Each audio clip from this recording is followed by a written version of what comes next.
তো আজকের যেটা ক্লাস হবে সেটা হবে গলগি বডিস। আগের দিন তোমাদেরকে বলছিলাম আমি যে এই যে ইউক্যারিওটিক সেলস, এটা হচ্ছে একটা ইউক্যারিওটিক সেলস। আচ্ছা, ইউক্যারিওটিক সেলস কাকে বলে না সেটাও জানতে লাগবে আমাদের। জানা আছে হয়তো আমাদের সবার। যেগুলি সেলসের মধ্যে কি পাওয়া যায়, এরকম নিউক্লিয়াস আছে। যেগুলি সেলসের মধ্যে এরকম নিউক্লিয়াস আছে এবং অন্যান্য মেমব্রেন এনভেলপ সেল অর্গানিলিস থাকে, সেগুলিকে ইউক্যারিওটিক সেলস বলা হয়। তো আজকে যেটা আমরা স্টাডি করছি about the Golgi bodies, Golgi body একটা ভেরি ইম্পর্টেন্ট একটা cell structure of eukaryotic cell. এই Golgi body it is absent in prokaryotic cell, অর্থাৎ ব্যাকটেরিয়া এবং ব্যাকটেরিয়া সদৃশ যেগুলি সেলস আছে, অর্থাৎ যেগুলিকে আমরা প্রোক্যারিওটিক সেলস বলি, সেগুলি সেলে কিন্তু গলগি বডি তুমি পাবে না।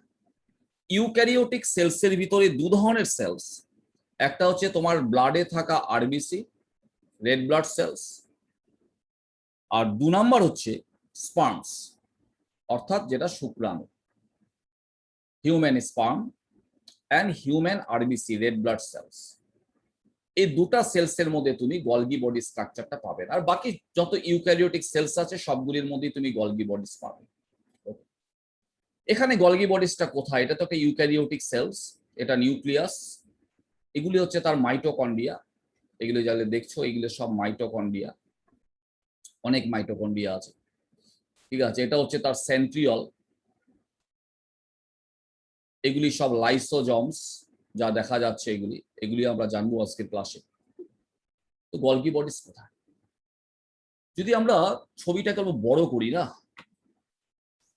এটাকে যদি বড় করে নেই আমরা, তো দেখো এই যেটা নিউক্লিয়াস, ঠিক নিউক্লিয়াসটার কাছাকাছি, নিউক্লিয়াসটার কাছাকাছি কিছু একটা স্ট্রাকচার চোখে পড়ছে আমাদের, কিছু একটা স্ট্রাকচার আমাদের চোখে পড়লো। এই যে স্ট্রাকচারটা এখানে যা কিছু আছে, ওকে, এই যে স্ট্রাকচারটা তুমি দেখছো এটাকেই কি বলা হয়? আমি আগের দিন বলেছিলাম অবশ্যই, এটাকেই বলা হয় গলগি বডিস বা গলগি অ্যাপারেটাস বলে বলা হয়। এই যেটা গলগি বডি, এটাকে অন্যান্য নামও রাখা হয়েছে। এটা শুধু গলগি বডি নাম না, এটাকে অন্য নামও আছে। যেমন তোমরা পড়বে এখানে গলগি বডির আর কি কি নাম হতে পারে। একটা নাম হচ্ছে তার লাইপোকন্ড্রিয়ান, লাইপোকন্ড্রিয়ান, এটা একটা নাম, ওকে। এটার আরেকটা নাম আছে ইডিওজম, ইডিওজম, ওকে। তাহলে এই স্ট্রাকচারটাকে লাইপোকন্ড্রিয়ান, ইডিওজম বা গলগি বডি তুমি বলতে পারো। আচ্ছা, অ্যানিমেল সেলস এর মধ্যে, যেহেতু এটা অ্যানিমেল সেল, অ্যানিমেল সেলের মধ্যে গলগি বডিটাকে স্পষ্ট দেখা যায়, দেখেছো? একদম স্পষ্ট, এক জায়গাতে কনসেন্ট্রেট হয়ে থাকে, হোল স্ট্রাকচার একটা জায়গাতে কনসেন্ট্রেট হয়ে থাকে। But in plant cell, plant cells এর মধ্যে তুমি গলগি বডিটাকে এত সুন্দরভাবে পাবে না। গলগি বডিটাকে একটা জায়গায় এরকম লোকালাইজড অবস্থাতে পাবে না, এটা ডিফিউজড অবস্থাতে থাকে, ডিফিউজড, তুমি খুঁজে পাবে না, ওকে। তো প্ল্যান্ট সেলসের যেটা গলগি বডি, সেটাকে একটা আলাদা নাম দেওয়া হয়েছে, সেই নামটা হচ্ছে ডিকটিওজম, ডিকটিওজম। এই প্রশ্ন আসে পরীক্ষায়, হোয়াট ইজ ডিকটিওজম?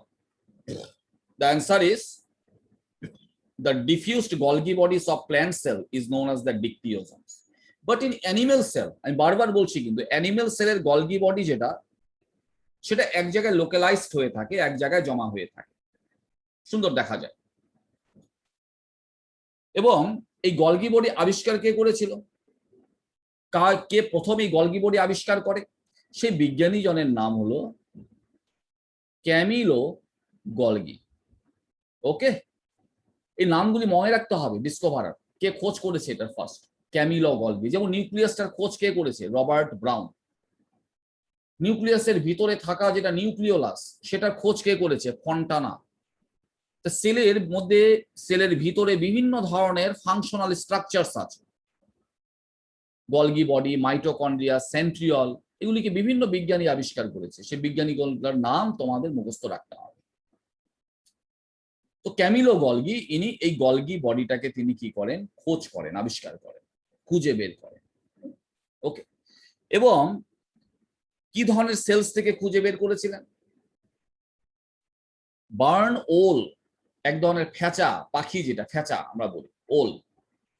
আমাদের যেমন নার্ভ সেলস আছে, আমাদের ব্রেইনের ভিতর যেমন স্নায়ু কোষ আছে, নিউরন বা নার্ভ সেল, ওরকম বিজ্ঞানী ক্যামিলো গলগি বার্ন ওল, এক ধরনের ফ্যাঁচা হয়, তার নার্ভ সেল, তার বডিতে থাকা যেগুলি নিউরনস, সেই নিউরনগুলিকে তিনি মাইক্রোস্কোপে দেখার সময় এই গলগি বডি আবিষ্কার হয়। এবং ওনার নাম, ওনার যেহেতু উনি আবিষ্কার করেছেন, ওনাকে সম্মান দেওয়ার জন্য এটাকে গলগি বডি হিসাবে নামটা দেওয়া হয়েছে। তো এই যে স্ট্রাকচারটা দেখছো, এটাই হচ্ছে গলগি বডি, যেটাকে আমরা এখন অল্প ডিটেলসে দেখবো। ওকে, এই মুছে নেই আমি, এই গেল। আচ্ছা, গলগি বডি কোথা থেকে তৈরি হয়? গলগি বডি স্ট্রাকচারটাকে কে তৈরি করে? আগের দিন বলেছিলাম, endoplasmic reticulum. Yes, very good, endoplasmic reticulum থেকে গলগি বডি স্ট্রাকচারটা তৈরি। আমি আরেকবার রিপিট করে দিচ্ছি, দেখো, এটা নিউক্লিয়াস, নিউক্লিয়াসকে ঘিরে থাকে নিউক্লিয়ার এনভেলপ, আর নিউক্লিয়ার এনভেলপ এটা টু মেমব্রেন স্ট্রাকচার, একটা আউটার মেমব্রেন, একটা ইনার মেমব্রেন। এর আউটার মেমব্রেনটা এরকম ভাবে ফোল্ড হয়, এই আউটার মেমব্রেনটা। ওকে, এরকম স্ট্রাকচার থেকে এই যে স্ট্রাকচারগুলি তৈরি হচ্ছে, স্ট্রাকচারগুলিকে বলা হয় এন্ডোপ্লাজমিক রেটিকুলাম। এই এন্ডোপ্লাজমিক রেটিকুলাম এর থেকে কি তৈরি হবে? ভেসিকলস তৈরি হবে, আর সেই ভেসিকলস গুলিকে বলা হয় ট্রান্সপোর্ট ভেসিকলস। এই ট্রান্সপোর্ট ভেসিকলস গুলাই একটা আরেকটার সঙ্গে কি হয়, ফিউশন হয়, জোড়া লাগে, জোড়া লেগে গিয়ে এটা একটা সিস্টার্নি ফর্মেশন করে। তো এন্ডোপ্লাজমিক রেটিকুলাম এর মেমব্রেন সারফেসের মধ্যে থাকে রাইবোজমস। রাইবোজম যেটা প্রোটিন তৈরি করে, সেই প্রোটিনটা এন্ডোপ্লাজমিক রেটিকুলামের ভিতরে কালেক্ট হয়। এন্ডোপ্লাজমিক রেটিকুলাম রাইবোজম তৈরি করা এই প্রোটিনগুলোকে প্যাকেজিং করে। এন্ডোপ্লাজমিক রেটিকুলাম থেকে ভেসিকলস ফর্মেশন হয়, আর এই ভেসিকলস গুলি কিছু দূরে গিয়ে সেগুলি একটা আরেকটার সঙ্গে ফিউশন হয়, ফিউশন হয়ে গলগি বডি স্ট্রাকচারটাকে তৈরি করে। আগের দিন দেখিয়েছি তোমাদের, ঠিক আছে, যে কেমন করে এন্ডোপ্লাজমিক রেটিকুলাম থেকে গলগি বডি স্ট্রাকচারটা তৈরি হচ্ছে। এবার দেখো, এই ছবিটাও আগের দিন দেখিয়েছি আমি, এটাও দেখেছো, ঠিক আছে? আচ্ছা, দেখো, এটা অ্যানিমাল সেলের Golgi bodies. Animal cell Golgi বডিটা একটা জায়গায় লোকালাইজড হয়ে থাকবে, এক জায়গায় জমা হয়ে থাকে। গলগি বডির মধ্যে কি কি স্ট্রাকচারস তুমি পাচ্ছ? দেখো, একটা গলগি বডি, তার মধ্যে কি কি কম্পোনেন্টস আছে, কি কি বস্তু থাকে। গলগি বডির যেটা স্ট্রাকচার, এর যেটা স্ট্রাকচার, এটাকে আবিষ্কার করেছিল ক্যামিলো গলগি, কিন্তু এর যেটা স্ট্রাকচার সেটাকে ডেসক্রাইব করেছিল দুজন বিজ্ঞানী। একজনের নাম হচ্ছে ডেলটন, আরেকজনের নাম হচ্ছে ফেলিক্স। এই দুজন বিজ্ঞানী তারা গলগি বডির স্ট্রাকচারটাকে তারা এক্সপ্লেইন করে। একটা গলগি বডির মধ্যে তুমি কি কি স্ট্রাকচার পাচ্ছ? স্ট্রাকচার পাচ্ছ, এক নাম্বার হচ্ছে সিস্টার্নি। এই যে স্ট্রাকচারগুলি দেখছো, ঠিক আছে, এখান থেকে আরম্ভ করে এই যে স্ট্রাকচারগুলি দেখছো, এই যে প্যারালেল প্লেট কিছু, এগুলাকে বলা হয় সিস্টার্নি। এই সিস্টার্নিগুলি কি দিয়ে তৈরি?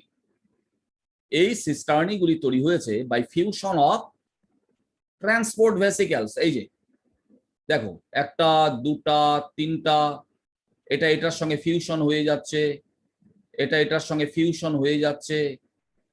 এইভাবে ট্রান্সপোর্ট ভেসিকলস গুলি, যার ভিতরে প্রোটিন আছে, এগুলি একটা আরেকটার সঙ্গে ফিউশন হয়, জোড়া লাগে। এটা জোড়া লেগে গেলে যে এরকম তৈরি হয়ে যাবে। এখন তুমি যেটা সিস্টার্নি পাচ্ছ, এই সিস্টার্নিটা কি দিয়ে তৈরি?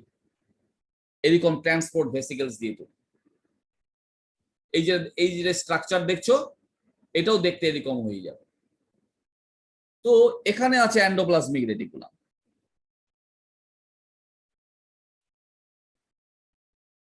ওকে, এখানে আছে এন্ডোপ্লাজমিক রেটিকুলাম। এন্ডোপ্লাজমিক রেটিকুলাম থেকে কি ফর্মেশন হচ্ছে? ভেসিকলস ফর্মেশন হচ্ছে।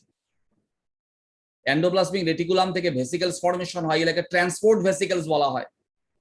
আর এই ট্রান্সপোর্ট ভেসিকলস গুলি এগুলি এসে একটা আরেকটার সঙ্গে যুক্ত হয়ে এই যে স্ট্রাকচারটা ফর্মেশন করছে।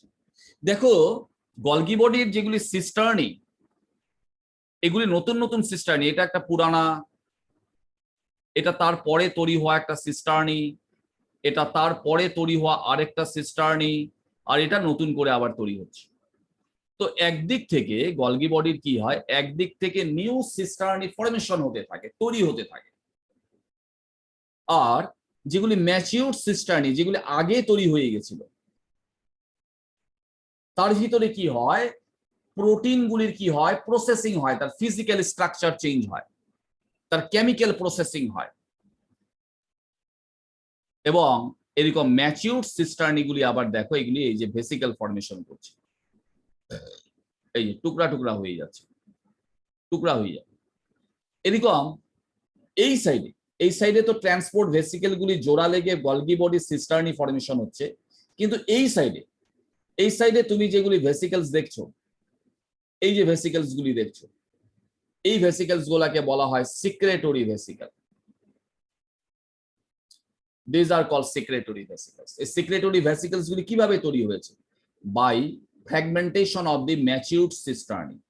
যখন কোনো একটা সিস্টার্নি ম্যাচিউরড হয়, ভিতরের প্রোটিনগুলির যখন ফাইনাল প্রসেসিং হয়ে গেছে, তখন এই ম্যাচিউরড সিস্টার্নি গুলি কি হয়, এগুলি ফ্র্যাগমেন্টেড হয়। যেমন এই যেটা ম্যাচিউরড সিস্টার্নি তুমি দেখছো, এটা ফ্র্যাগমেন্টেশন হবে, এটা ছোট ছোট টুকরা টুকরা হয়ে যাবে, নতুন করে তৈরি হচ্ছে। একদিক দিয়ে এগুলো টুকরা, এটা যেমন টুকরা টুকরা হয়ে গেছে, ওই ভেসিকেলস ফর্মেশন করছে। ওকে, তাহলে একটা গলগি বডির মধ্যে তুমি কি কি স্ট্রাকচার পাচ্ছ? এখানে ট্রান্সপোর্ট ভেসিকেলস পাচ্ছ, সিক্রেটরি ভেসিকেলস পাচ্ছ, আর পাচ্ছ কিছু মেমব্রেন এনভালাপ প্যারালেল প্লেটস, এগুলাকে বলা হয় সিস্টার্ন। এই স্ট্রাকচারটাকে ব্যাখ্যা করেছিল দুজন বিজ্ঞানী, ডেলটন অ্যান্ড ফেলিক্স। আর একটা স্ট্রাকচার পাওয়া যায়, সেটাকে বলা হয় ভ্যাকিউল। দেখো এগুলি সিক্রেটরি ভেসিকেলস। অনেক সময় কি হয়, এই সিক্রেটরি যেগুলি ভেসিকেলস, এইগুলি আবার পরে গিয়ে কি হয়, একটা আরেকটার সঙ্গে ফিউশন হয়, ফিউশন হয়ে একটা বড় ভেসিকেলস এর সৃষ্টি করে। তখন এই বড় ভেসিকেলসটার নাম হয়ে যায় ভ্যাকিউল। ঠিক আছে, গলগিয়ান ভ্যাকিউলস বলে বলা। তাহলে গলগি বডির যেটা সিস্টার্নি, একদিক দিয়ে ফর্মেশন হতে থাকে, আরেক দিক দিয়ে যেগুলি ওল্ড সিস্টার্নি, ম্যাচিউরড সিস্টার্নি, সেগুলি ভেঙে ভেঙে গিয়ে তার থেকে কি ফর্মেশন হয়, ছোট বড় আকৃতির ভেসিকেলস ফর্মেশন হতে থাকে। এই জন্য বলা হয়েছে যে গলগি বডির দুটা ফেস আছে। গলগি বডির দুটা ফেস, একটা তার ফর্মিং ফেস, আরেকটা তার কি face, maturing face. Forming face আর ম্যাচুরিং ফেস দুটো দেখাচ্ছি তোমাদের, এটা মুছে নিয়ে যাবে। ওকে, হয়ে গেল। এবার দেখে নাও, এটা হচ্ছে তোমার গলগি বডি। ঠিক আছে, তো গলগি বডির দুটা ফেস থাকে। একটা ফেস হচ্ছে তার ফর্মিং ফেস, এদিক থেকে ফর্মেশন হচ্ছে, এই যে সিস্টার্নি, এগুলো ফর্মেশন হচ্ছে by fusion of the transport vesicles. এই ফেসটাকে বলা হয়, এই দিকের যেটা ফর্মিং ফেস, সেটাকে বলা হয় cis face, CIS, cis face. আর একটা নাম, হ্যাঁ, যেদিক থেকে গলগি বডিটা ফর্মেশন হবে, হ্যাঁ, যেদিক থেকে গলগি বডিগুলি ফর্মেশন হবে, তো গলগি বডি একদিক থেকে ফর্মেশন হতে থাকে, তো যে সাইডটার দিকে ফর্মেশন হয়, নতুন সিস্টার্নিগুলি যেদিক থেকে তৈরি হয়, সেই দিকটাকে বলা হয় সিস ফেস, CIS বা ফর্মিং ফেস।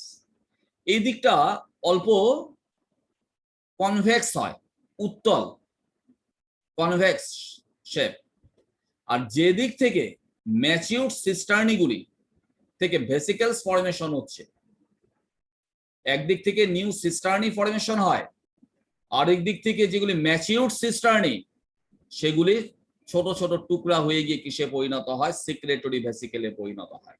তো এই ফেজটাকে বলা হয় ম্যাচিউরিং ফেজ, বা এদিকের ফেজটাকে বলা হয় ট্রান্স ফেজ। তো গলগি বডির দুটা ফেজ আছে, কনভেক্স ফেজটাকে বলা হয় সিস ফেজ, আর কনকেভ ফেজটাকে বলা হয় ট্রান্স ফেজ। একদিক দিয়ে গলগি বডির সিস্টার্নি ফর্মেশন হতে থাকে by fusion of transport vesicles, আর এই ট্রান্সপোর্ট ভেসিকেলস গুলি কোথা থেকে তৈরি হয়, from the endoplasmic reticulum. Endoplasmic reticulum এই ট্রান্সপোর্ট ভেসিকেলস গুলোকে তৈরি করে দেয়, যেগুলি কিছু দূরে গিয়ে একটা আরেকটার সঙ্গে জোড়া লাগে, জোড়া লেগে গিয়ে গলগি বডির সিস্টার্নি গুলি ফর্মেশন হয়। আর যেগুলি ম্যাচিউরড সিস্টার্নি, ইতিমধ্যে এর ভিতরে জমা হওয়া প্রোটিনগুলির প্রসেসিংটা কমপ্লিট হয়ে যায়, প্রোটিনগুলির ফিজিক্যাল স্ট্রাকচার চেঞ্জ হয়ে গিয়ে সেটা ফাংশনাল প্রোটিনে পরিণত হয়।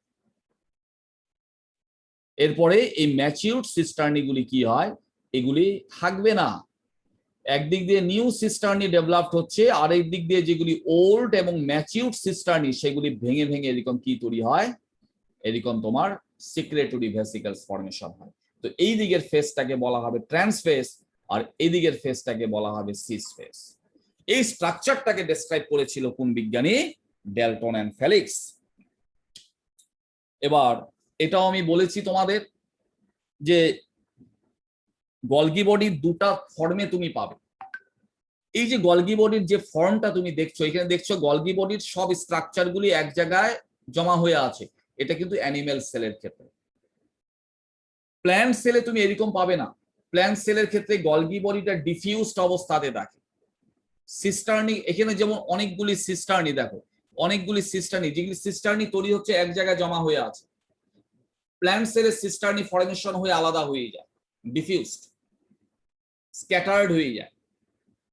এখানে যেমন সিস্টার্নি গুলি তৈরি হচ্ছে আর এক জায়গায় জমা হয়ে আছে, এক জায়গাতেই ব্যাপারটা আছে, প্ল্যান্ট সেলে এটা হয় না। প্ল্যান্ট সেলে কি হয়, এই যে ট্রান্সপোর্ট ভেসিকেলস এগুলি এক জায়গায় গিয়ে গলগি বডি ফর্মেশন করেন, বিভিন্ন জায়গাতে কিছু ট্রান্সপোর্ট ভেসিকেল কোনো একটা জায়গাতে গিয়ে ফিউশন হয়ে একটা ইন্ডিভিজুয়াল সিস্টার্নি তৈরি হলো, কাজে এক জায়গায় তুমি পাবে না। প্ল্যান্ট সেলের গলগি বডিটাকে কি বলা হয়, ডিকটায়োজমস বলে বলা হয়। আরেকটা কথা তোমরা মনে রাখবে, যেখানে গলগি বডি থাকে না, ধরো অল্প আগে আমি যে ছবিটা তোমাদের দেখালাম, আমি এখানে এটার মধ্যে দেখো, এটার মধ্যে যেখানে গলগি বডি থাকবে, আমি এটাকে মুছে নিই, ওকে, যেখানে গলগি বডি থাকে, যেমন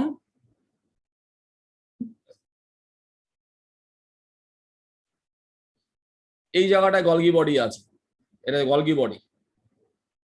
তো গলগি বডির আশেপাশে, ঠিক আছে, এটা গলগিয়ান ভ্যাকিউলস। আমি বলছিলাম গলগি বডির থেকে যেগুলি ভেসিকেলস তৈরি হয়, সেই ভেসিকেলস গুলি আবার একটা আরেকটার সঙ্গে জোড়া লেগে গিয়ে বড় ভ্যাকিউল ফর্মেশন হতে পারে। তো যে জায়গাটা গলগি বডি থাকে তার সারাউন্ডিং, তার আশেপাশে অন্য কোনো অর্গানিলিস থাকে না, ওর আশেপাশে আদার্স কোনো অর্গানিলিস, ঠিক আছে, ওর আশেপাশে থাকে না, জায়গাটা ফ্রি থাকে। তাই বলা হয়েছে the cytoplasm surrounding the Golgi bodies have no other organelles, it is called Golgi ground substance or zone of exclusion. এর চারদিকের যেটা সাইটোপ্লাজম, যেখানে আদার কোনো সেল অর্গানিলিস থাকে না, সেটাকে বলা হয় জোন অফ এক্সক্লুশন, বা সেটাকে বলা হয় Golgi ground substance, Golgi ground substance বলে বলা হয়। এই কথাটাও তোমরা মনে রাখবে। এরপরে স্ট্রাকচার তো আমাদের হয়ে গেল, এবার আমরা ফাংশনটাতে চলে যাচ্ছি, যে এটা কি কাজে লাগে, গলগি বডিটা কি কি কাজে। নাম্বার 1, গলগি বডির ফাংশনস আমরা পড়ব। দেখো এটা গলগি বডিস। গলগি বডির একটা ফাংশন হচ্ছে সিক্রেশন, সেল সিক্রেশন, যে সেল নানা ধরনের প্রোটিন সাবস্টেন্স সিক্রেশন করে, আর সেই প্রোটিন সাবস্টেন্সগুলির ফাইনাল প্রসেসিংটা কোথায় হয়? In the Golgi bodies. Final প্রসেসিংটা কোথায় হবে? সেটা হবে গলগি বডির মধ্যে। এই গলগি বডি সেল সিক্রেশনটাকে তৈরি করে। সেল যে বস্তুটাকে সিক্রেট করবে সেটা গলগি বডির মধ্যে সেটা ফাইনালি তৈরি হয়, এবং ট্রান্সপোর্ট ভেসিকেলের দ্বারা সেটা সেলের বিভিন্ন জায়গায় কি হয়? সাপ্লাই। এই যে দেখো আমাদের যেগুলো ডাইজেস্টিভ এনজাইমস, পেপসিন, রেনিন, যে সমস্ত ডাইজেস্টিভ এনজাইমস আছে, এগুলি ডাইজেস্টিভ যেগুলি গ্ল্যান্ডস তার সেলের ভিতরে তৈরি হয়, এবং সেলের ভিতরে থাকা গলগি বডি কি করে? সিক্রেশন গুলাকে তৈরি করে। ফাইনালি সেল ওটাকে কি করে? সিক্রেট করে দেয়।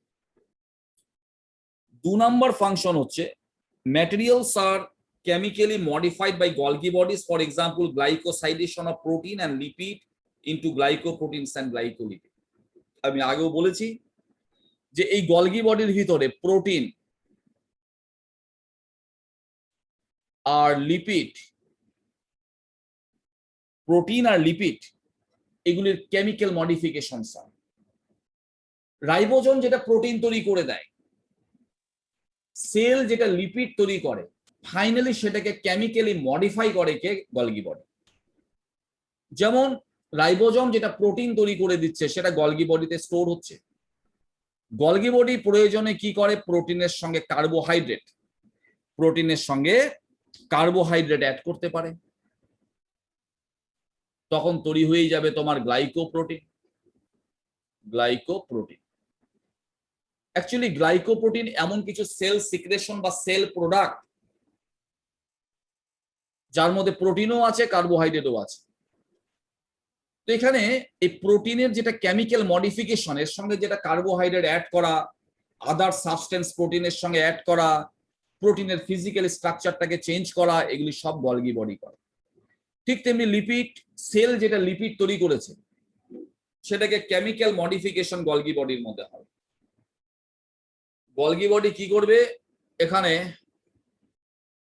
প্রয়োজনে লিপিডের সঙ্গে কার্বোহাইড্রেট অ্যাড করতে পারে, তৈরি হবে তোমার গ্লাইকোলিপিড।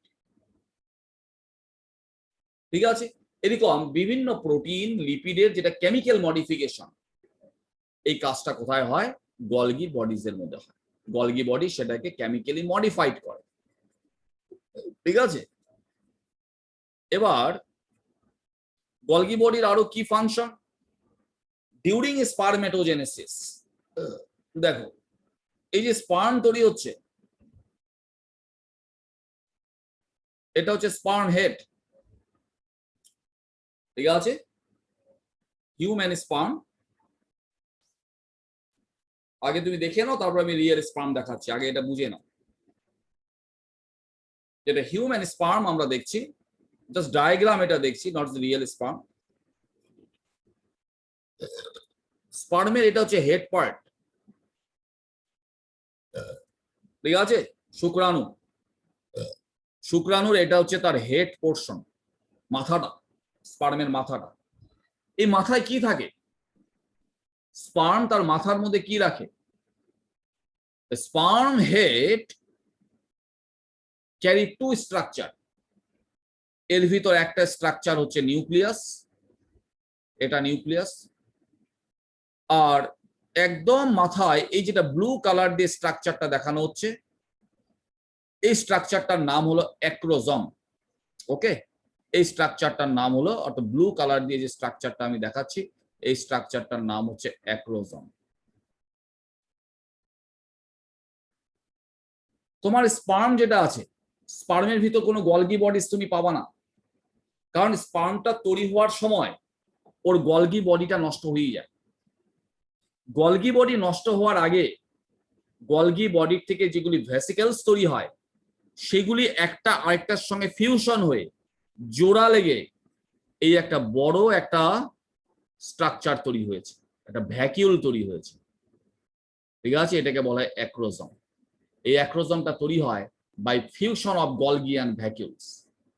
অল্প আগে যে তোমাদেরকে দেখালাম গলগি বডির থেকে ভেসিকেলস তৈরি হয়, সেই ভেসিকেলস গুলি একটা আরেকটার সঙ্গে জোড়া লাগে, ভ্যাকিউল ফর্মেশন হয়। এটা হচ্ছে একটা গলগিয়ান ভ্যাকিউলস, যার নাম হচ্ছে অ্যাক্রোজম। এর ভিতর বিভিন্ন সিক্রেটরি প্রোডাক্টস থাকে, এর ভিতরে বিভিন্ন এনজাইমস আছে, হায়ালুরোনিডেস, অ্যাসিড ফসফেটেস, ক্যাথেপসিন, অ্যাক্রোজমিনস, এরকম বিভিন্ন ধরনের লাইসিন এনজাইমস থাকে এর ভিতরে। কেন থাকে? স্পার্মের কি কাজ? একটা এগ, এটা এগ, এগের চারদিকে কিছু কভারিং থাকে। ফার্স্ট কভারিংটাকে বলা হয় জোনা পেলুসিডা, এরপরে আরেকটা কভারিং থাকে, এই কভারিংটাকে বলা হয় করোনা রেডিয়েটা। স্পার্মের কি কাজ? স্পার্মকে পেনিট্রেট করতে হবে, স্পার্মকে পেনিট্রেট করতে হবে, এগের ভিতরে ঢুকতে হবে। আর স্পার্ম এগের ভিতরে পেনিট্রেট করতে গেলে একে দুটা কভার ক্রস করতে হবে।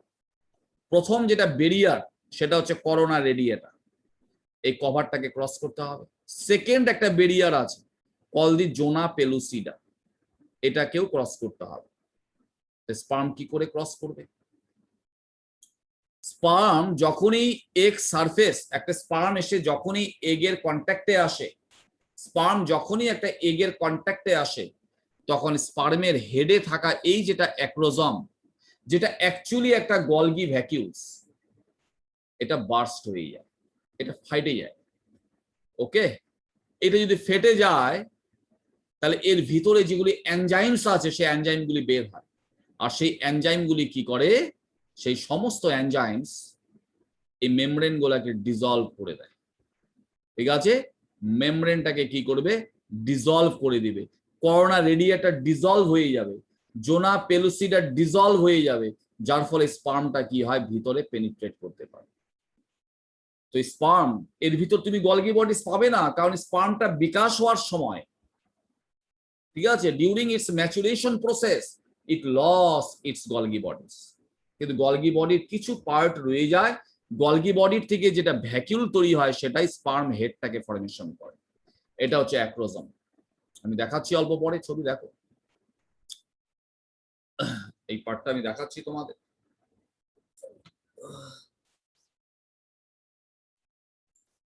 আচ্ছা, এটা বিষয় আমি অল্প পরে যাচ্ছি, তার আগে কয়েকটা ফাংশনস আছে আমি সেটাও এক্সপ্লেন করে দিই। এটা ডিটেলসটা আমি দেখাবো। আচ্ছা ঠিক আছে, একবারই দেখিয়ে দিই, ঝামেলা না হলে আবার লিংক ছাড়া হয়ে যাবে তোমরা। হয়ে গেল হিউম্যান রিপ্রোডাকশন, হিউম্যান রিপ্রোডাকশন।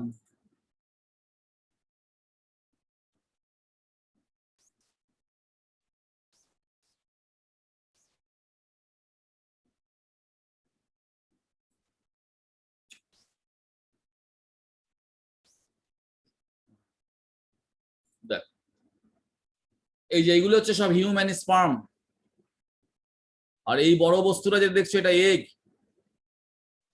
এই যে স্পার্ম গুলি যে একটা চেষ্টা করছে, প্রত্যেকটা স্পার্ম চেষ্টা করছে এগের ভিতরে ঢোকার জন্য, কিন্তু এগের বাইরে দুটা কভার আছে। একদম বাইরের কভারটা হচ্ছে করোনা রেডিয়েটা, প্রথমে এটাকে ক্রস করতে লাগবে, তারপরে ভিতরে গিয়ে আরেকটা কভার পাবে যেটাকে বলা হবে জোনা পেলুসিডা, সেটাকে ক্রস করতে লাগবে। তো কি করে ক্রস করবে?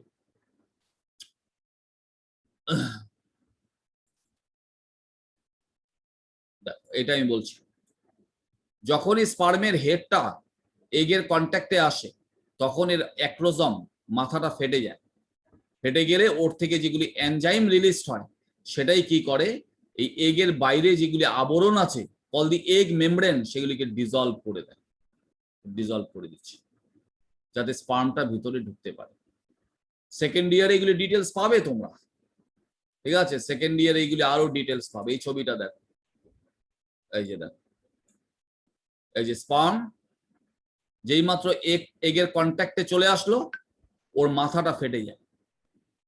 ফেটে যাওয়া মানে কি? ওর অ্যাক্রোজমটা ব্লাস্ট হয়ে যায়। অ্যাক্রোজমটা ব্লাস্ট হয়ে গেলে ওর থেকে সমস্ত কি হবে? এনজাইমস গুলি রিলিজ হবে, আর সেটা স্পার্ম পেনিট্রেশনে কি করবে? হেল্প করবে, নাহলে স্পার্ম ঢুকতেই পারবে না ভিতরে। কাজে এই স্ট্রাকচারটা কোথা থেকে তৈরি হলো? স্ট্রাকচারটাকে কে তৈরি করে দেয়? তৈরি করে দেয় তোমার গলগি বডিস। ঠিক আছে, এগুলি সেকেন্ড ইয়ারে পাবে তোমরা। এই যে হিউম্যান স্পার্ম দেখে নাও, এগুলি রিয়েল স্পার্ম, অ্যাকচুয়াল স্পার্ম। এগুলি প্রতিটা স্পার্ম তার যেটা স্ট্রাকচার কয়েকটা পার্টে বিভক্ত। এটা তার হেড পার্ট, মাঝখানের অংশটাকে বলা হয় মিড পিস, আর পিছনের এই পার্টটা হচ্ছে তার টেল। প্রত্যেকটা স্পার্ম তিনটা অংশে বিভক্ত। হেড, এই পার্টটাকে বলা হয় মিড পিস, আর বাকিটা হচ্ছে টেল। এর যেটা হেড আছে, ঠিক আছে, স্পার্মের যেটা হেড, এই হেডের মধ্যেই তুমি কি স্ট্রাকচার পাবে? তুমি হেডটার মধ্যে তুমি কি স্ট্রাকচার পাচ্ছ? অ্যাক্রোসোম। ঠিক আছে, এটা স্পার্মের হেড পার্ট। এর মধ্যে তুমি কি পাবে? এর মধ্যে নিউক্লিয়াস আছে, আর নিউক্লিয়াস ছাড়াও এর মধ্যে আর একটা স্ট্রাকচার থাকে, এই স্ট্রাকচারটা থাকে। এই স্ট্রাকচারটার ভিতরে কি পাবা তুমি? এর ভিতরে পাবা তুমি এনজাইমস। ঠিক আছে, এই স্ট্রাকচারটার নামই হচ্ছে অ্যাক্রোসোম, which help in penetration. স্পার্মটা যে এগের ভিতর পেনিট্রেট করবে সেটাতে হেল্প করবে। এর ভিতরে কি কি এনজাইমস আছে? Hyaluronidase, acid phosphatase, cathepsin, all are collectively called as the lysins enzymes. এই স্ট্রাকচারটা তৈরি হলো কোথা থেকে? এই যেটা স্পার্ম, স্পার্ম তো একটা সেল, তো ওর মধ্যে নিউক্লিয়াস আছে, ওর মধ্যে মাইটোকন্ড্রিয়া আছে, এখানে মাইটোকন্ড্রিয়া আছে, নিউক্লিয়াস আছে, ওর মধ্যে সেন্ট্রিওলস আছে, সেল এটা একটা। এই সেলের যেটা গলগি বডিস, এই সেলের ভিতর যেটা গলগি বডিস ছিল, আমি ড্রয়িং করে দেখাচ্ছি, দেখ এটা Golgi bodies.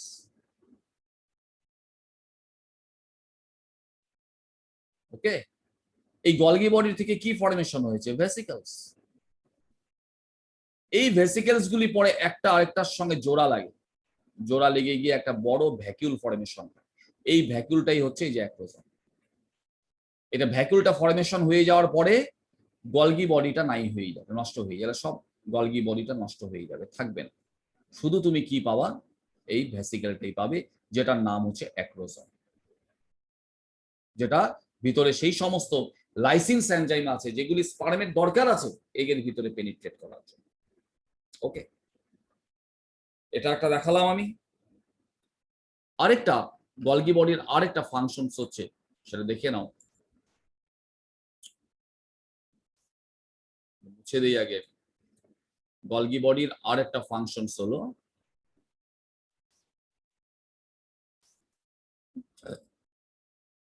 Sell structures, yes, Golgi bodies.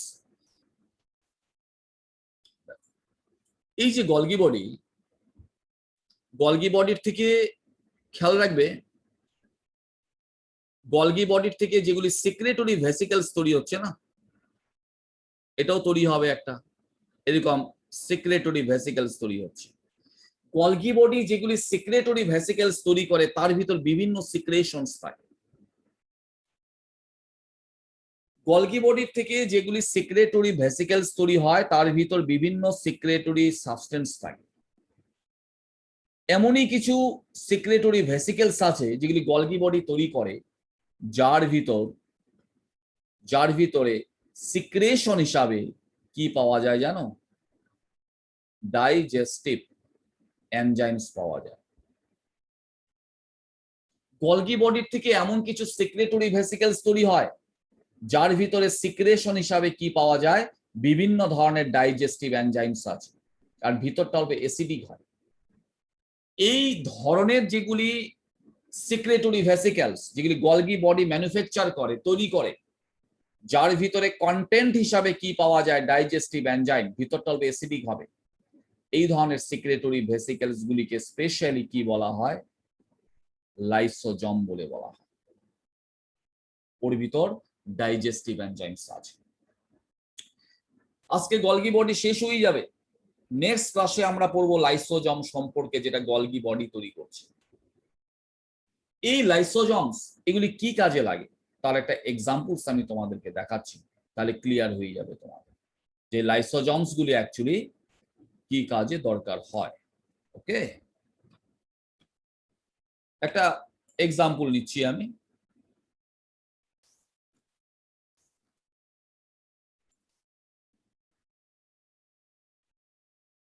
আমি আমাদের এটা হোয়াইট ব্লাড সেলসও নিতে পারতাম।